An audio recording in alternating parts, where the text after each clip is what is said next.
ഇപ്പോൾ അടുത്ത് media one report ചെയ്ത ഒരു സംഭവമാണ്. കോഴിക്കോടാണ് നടക്കുന്നത്, കോഴിക്കോട് മെഡിക്കൽ കോളേജിൽ. ഓക്കെ, അപ്പോൾ സംഭവം എന്ന് വെച്ച് കഴിഞ്ഞാൽ ഒരു യുവാവ് നേരെ കയറി ചെല്ലുന്നു ഫ്രണ്ടിൽ, മെഡിക്കൽ കോളേജിൻ്റെ നേരെ ഫ്രണ്ടിൽ. അപ്പോൾ ആളുടെ കയ്യിലൊരു ബക്കറ്റ് വെള്ളമുണ്ട്, ഒരു കോപ്പയുണ്ട്. പുള്ളി നേരെ കയറി ചെന്ന് എന്ത് ചെയ്യുന്നു? കുളി ആരംഭിക്കുന്നു. എല്ലാവർക്കും ചിരി വരുന്നുണ്ടല്ലേ?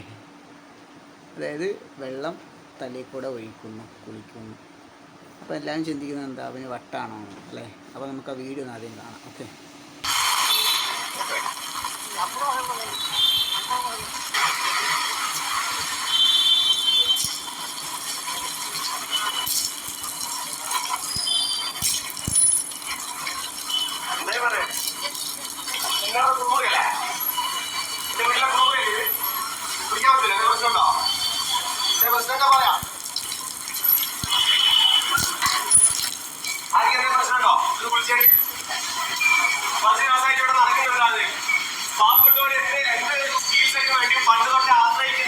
നമുക്കൊക്കെ ഒരു സമാധാനം എന്നുള്ള രീതിയിലുള്ള ഒരു സ്ഥാപനമായിരുന്നു കോഴിക്കോട് മെഡിക്കൽ കോളേജ്.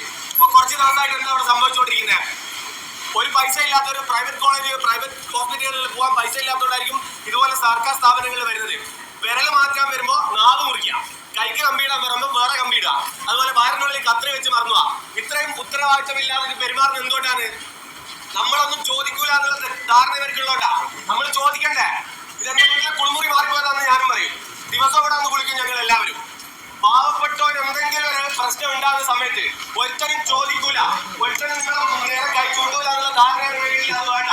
ഇനി ഒരാളെങ്കിലും പ്രതിഷേധിക്കുന്നുണ്ടെങ്കിൽ, ഏതെങ്കിലും രീതിയിൽ പ്രതിഷേധിക്കാൻ ആഗ്രഹിക്കുന്നുണ്ടെങ്കിൽ ഇതൊരു മാതൃകയാക്കണമെന്നും ഇതൊരു മോട്ടിവേഷൻ ആക്കി എടുക്കണമെന്നും പറഞ്ഞിട്ട് ഇത് ഞാൻ ഇവിടെ തൽക്കാലം നിർത്തുകയാണ്. ഇനിയും ഇതുപോലത്തെ പ്രശ്നങ്ങൾ ഇവിടെ ഉണ്ടാകുമോ എന്നെ പോലുള്ള ഒരുപാട് യുവാക്കൾ വലിയ ആംബുലൻസ് കൊണ്ട് മാറി കൊടുക്കുക. ഞങ്ങളുടെ ഭാഗത്ത് ചെയ്യേണ്ടതല്ല ഞങ്ങൾ ചെയ്യുന്നത്. നിങ്ങളുടെ ഭാഗത്ത് ചെയ്യേണ്ടത് നിങ്ങൾ കൃത്യമായിട്ട് ചെയ്യുന്നില്ലെങ്കിൽ ഇതുപോലുള്ള പ്രതിഷേധങ്ങൾ ഇനിയും ഇവിടെ ഉയർന്ന് കുറച്ച് പറയാണ്. വേറെ ഒന്നുമില്ല, എനിക്ക് പറയാനൊരു ലാഭലും ഇല്ല. നിങ്ങളെ പോലുള്ള സാധാരണക്കാർക്ക് വേണ്ടിയാണ് ഞാനിപ്പോൾ ഇവിടെ സംസാരിക്കുന്നത്. നിങ്ങളെല്ലാവരും സംസാരിക്കൂലേ?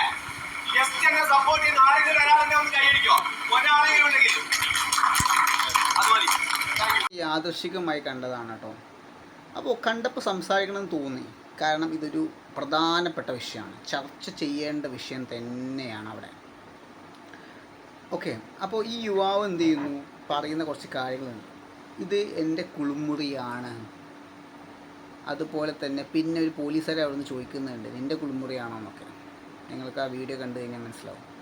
ആ യുവാവ് പറയാണ്, ആ യുവാവ് ശബ്ദിക്കുകയാണ്. പലർക്കും വേണ്ടിയിട്ടാണ് കേട്ടോ ശബ്ദിക്കുന്നത്.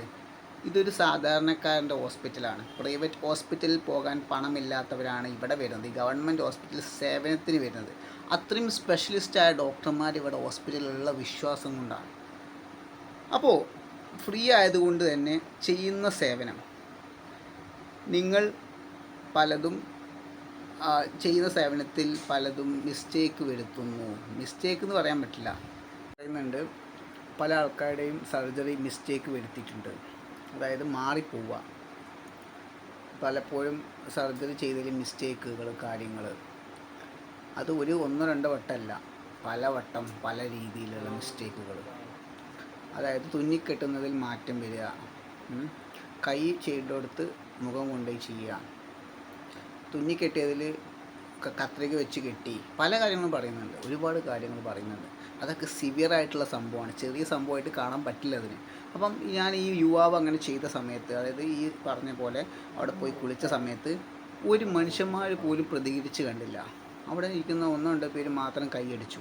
അവിടെ ഇരിക്കുന്ന ജനങ്ങൾ ആരും ഇതിനെതിരെ കാരണം അവർക്ക് ചിലപ്പോൾ അറിയുണ്ടാവില്ലായിരിക്കും. കാരണം ഈ വിഷയം കേട്ടപ്പോൾ സത്യമാണെന്ന് പറയാമെന്ന് അവർ അറിയുണ്ടാവില്ല. കാരണം ആരായാലും ഒരു ജസ്റ്റ് കേൾക്കുമല്ലോ സംഭവം, അത്രേ ഉള്ളൂ. കാരണം സത്യാവസ്ഥ അവർക്ക് അറിയാത്തതുകൊണ്ടായിരിക്കാം ചിലപ്പോൾ. അപ്പോൾ ഇതൊരു സീരിയസ് ആയിട്ടുള്ള വിഷയമാണ്, ചെറിയ വിഷയമല്ല കേട്ടോ. കാരണം ഇങ്ങനെ കേട്ടപ്പോൾ പ്രതികരിക്കണം എന്ന് എനിക്ക് പോലും തോന്നി.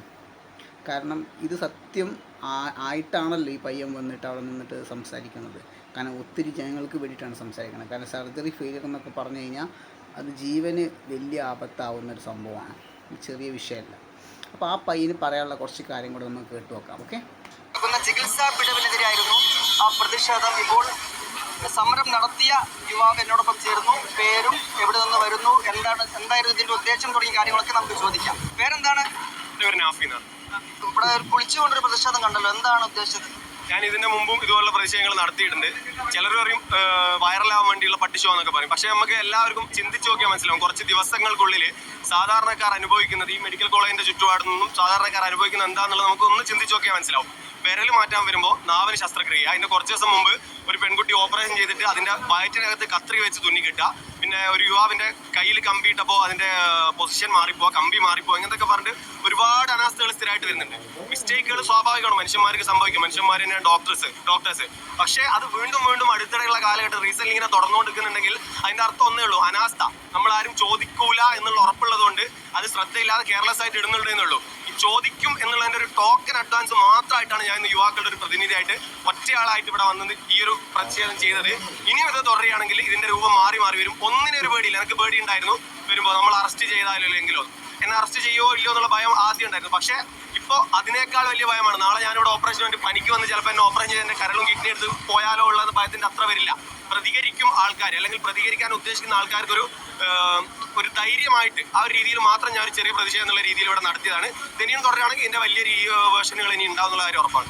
പലതരം പ്രതിഷേധങ്ങൾ നമ്മൾ കാണാറുണ്ട്. ഇപ്പോൾ ഈ മെഡിക്കൽ കോളേജിന് മുമ്പിൽ തന്നെ വന്ന് ഇങ്ങനെ കുളിച്ചുകൊണ്ടൊരു പ്രതിഷേധം, അങ്ങനെ ഒരു ഐഡിയ കിട്ടിയത് എങ്ങനെയാണ്? ഇതിനു മുമ്പ് ഞാൻ ഇത് ചെയ്തിട്ടുണ്ട്. ഒന്നാമത്തെ ഉദ്ദേശം സാധാരണക്കാർ നമ്മളെ ഇൻഫ്ലുവൻസ്ഡ് ആവും. ഞാനിപ്പോൾ ഒരു പാർട്ടീൻ്റെ ഒരു ജാഥ വിളിച്ച് 19 ആളുകൾ ഇവിടെ പോവുകയാണെന്നുണ്ടെങ്കിൽ ആരും ശ്രദ്ധിക്കില്ല, ആരും അറിയില്ല, ആരും ചിന്തിക്കില്ല. ഇപ്പോൾ ഇവിടെയുള്ള ഓരോരുത്തരും ചിന്തിക്കും, ഞാനും ഇവനെ പോലെ സാധാരണക്കാരനല്ലേ എന്ന് ചിന്തിക്കും. ചിന്തിച്ചു കഴിഞ്ഞാൽ അവരെ കൊണ്ടാവുന്നത് പോലെ ഒരു ശബ്ദമെങ്കിലും അവർ ഉയർത്താൻ വേണ്ടി ശ്രമിക്കും. അത്രയുള്ള ആ ഒരു മോട്ടീവ് കൊടുക്കാൻ വേണ്ടി മാത്രമാണ് ഈ കുളിച്ചുകൊണ്ട് ഒറ്റയാളായിട്ട് ചെയ്യണം എന്നുള്ള ഒരു സാധനം ചെയ്യാനുള്ള കാരണം. മിക്ക ആളുകളും പറയുന്ന ഒരു കാര്യമുണ്ട്, നമ്മൾ ഒറ്റയ്ക്ക് പ്രതികരിച്ചത് കൊണ്ട് എന്താണ് കാര്യം എന്ന് ചോദിക്കാറുണ്ട്. അതുകൊണ്ട് എന്തെങ്കിലും മാറ്റം ഉണ്ടാവോ? അതിനുള്ള മറുപടി അനേകായിരം ഒറ്റയാളുകൾ ചേരുമ്പോഴാണ് ഒരു കൂട്ടമാവുന്നത്. ഈ ഒറ്റയാളുകൾ എല്ലാവരും ഒരു ദിവസം സംഘടിക്കും. ഇതുപോലെ ഇപ്പോൾ വീട്ടിലിരിക്കുന്ന ഒരാളെങ്കിലും എന്തെങ്കിലും ചെയ്യണമെന്ന് ആഗ്രഹിച്ചിരിക്കുന്നുണ്ടാവും. ഒരു ചെയ്യാൻ പറ്റൂല എന്ന് വിചാരിച്ച ആളാണെങ്കിൽ ഈ ഒരു പ്രതിഷേധം കണ്ട അവർക്കെങ്കിലും ചെറിയൊരു മോട്ടീവ് ഉണ്ടാവില്ലേ, എന്നെ കൊണ്ട് എന്തെങ്കിലും ചെയ്യാൻ പറ്റുന്നുള്ള. വ്യക്തിപരമായ ചില കാര്യങ്ങൾ കൂടി, നാഫി എവിടെയാണ് സ്വദേശം, എന്ത് ചെയ്യുന്നു, ആ കാര്യങ്ങളോടൊന്ന് പറയാം. ഞാൻ വടകരയാണ്. ഞാൻ മെന്റലിസം ഹിപ്നോട്ടിസം പഠിപ്പിക്കുന്ന ഒരു അക്കാഡമി നടത്തുകയാണ്. പേഴ്സണലൈസ്ഡ് ട്രെയിനിങ് കാര്യങ്ങളൊക്കെ കൊടുക്കുന്ന ഒരാളാണ്. പക്ഷെ അതും ഇതുമായിട്ടൊന്നും ഒരു ബന്ധമില്ല. ഇവിടെ വന്നു കഴിഞ്ഞാൽ പൂർണ്ണമായിട്ടും സാധാരണക്കാരനായിട്ടുണ്ട്. ഹിപ്നോ ഹാൻഡ്സ് എന്ന് പറഞ്ഞ അക്കാഡമി നടത്തുകയാണ്. ഈ പയ്യൻ പ്രതികരിച്ചത് കറക്റ്റായുള്ള സംഭവത്തിന് വേണ്ടിയിട്ടാണ്. അതായത് കയ്യിൽ കത്രിക വെച്ച് മാറിപ്പോയത്, തുന്നി പിടിപ്പിച്ച സ്ഥലത്ത് സാധനം വെച്ചത് മാറിപ്പോയത്, അതുപോലെ കൈ ഇതാക്കേണ്ടടുത്ത് കാല് വെച്ചത്, പല കേസുകളും. ഓക്കെ, സോ ഇതൊരു സിവിയർ സംഭവമാണ്. ഡോക്ടർമാരുടെ ഭാഗത്ത് വരുന്ന ചെറിയ ചെറിയ സംഭവങ്ങൾ, മിസ്റ്റേക്ക് എന്ന് പറഞ്ഞ് നമുക്ക് ഒഴിവാക്കാൻ പറ്റുന്ന വിഷയമല്ല. അത് സീരിയസ് ഹെൽത്ത് ആയിട്ടുള്ള സംഭവമാണ്. അപ്പോൾ ഇയാൾ പറഞ്ഞ കാര്യം എന്താ വെച്ചാൽ നമ്മൾ പ്രതികരിക്കുന്ന സമയത്ത് അവിടെ പോയിട്ട് പ്രതികരിക്കണം. അങ്ങനെയാണ് പിന്നെ നമുക്ക് അതിൻ്റെ എനർജി കൂടുള്ളൂ. കാരണം ഇങ്ങനത്തെ സംഭവങ്ങൾ ആളുകളോട് എത്തിക്കണം. ഇങ്ങനത്തെ സംഭവങ്ങൾ, അതാണ് കറക്റ്റ് കാര്യങ്ങളാണ് സംസാരിച്ചിട്ടുള്ളത്. അപ്പോൾ എനിക്ക് പറയാനുള്ള കാര്യം, ഇത് ചില്ലറ കാര്യങ്ങളല്ല. ഇതുപോലെ സംഭവങ്ങൾ നമ്മൾ കൂടുതൽ സപ്പോർട്ട് ചെയ്യുക, ഇങ്ങനത്തെ ആളുകളെ സപ്പോർട്ട് ചെയ്യുക, അവരുടെ കൂടെ നിൽക്കുക. കാരണം ഒരു ജീവൻ്റെ വില എന്ന് പറഞ്ഞാൽ അത് ചെറിയ സംഭവമല്ല. ഓക്കെ, അതൊരുപാട് വലുതാണ്. ചെറിയ ചെറിയ അനാസ്ഥകളും ചെറിയ ചെറിയ തെറ്റുകളും വലിയ നമുക്ക് വില കൊടുക്കേണ്ടി വരും. ഓക്കെ, അപ്പോൾ അത്രയും പറഞ്ഞുകൊണ്ട് എൻ്റെ വീഡിയോ അവസാനിപ്പിക്കുകയാണ്. അടുത്ത വീഡിയോ കാണാം. Okay, bye. ചെങ്ങായി ഇങ്ങനെ ബക്കറ്റ് എടുത്ത് പോയിട്ട് ഇങ്ങനെ ഈ മെഡിക്കൽ കോളേജിന് മുന്നിൽ പോയി ഒന്ന് കുളിക്കുന്നുണ്ട്. അപ്പോൾ ഞാൻ ആദ്യം കരുതി സത്യം പറഞ്ഞാൽ അവന് വട്ടാണ്. കാരണം എന്താണ് ഇപ്പോൾ ഈ ചെങ്ങായി ചെയ്യണത്, ഇവനെന്താ ഇങ്ങനെയൊക്കെ വട്ട് കാണിക്കുന്നത് ആർക്കായാലും ഇത് കാണുന്ന ആൾക്ക് തോന്നും. പക്ഷേ ഇവൻ പറയുന്ന കാര്യങ്ങൾ കേട്ട് കഴിഞ്ഞാൽ ഇവൻ ചെയ്തത് 100% കറക്റ്റാണെന്ന് തോന്നും. ഓക്കെ, കാരണം അത്രത്തോളം അനാസ്ഥ ഉള്ളത് കൊണ്ടാണ് ഇങ്ങനെ ചെറുപ്പക്കാർ വന്ന് പ്രതികരിക്കേണ്ട ഒരവസ്ഥ വരുന്നത്.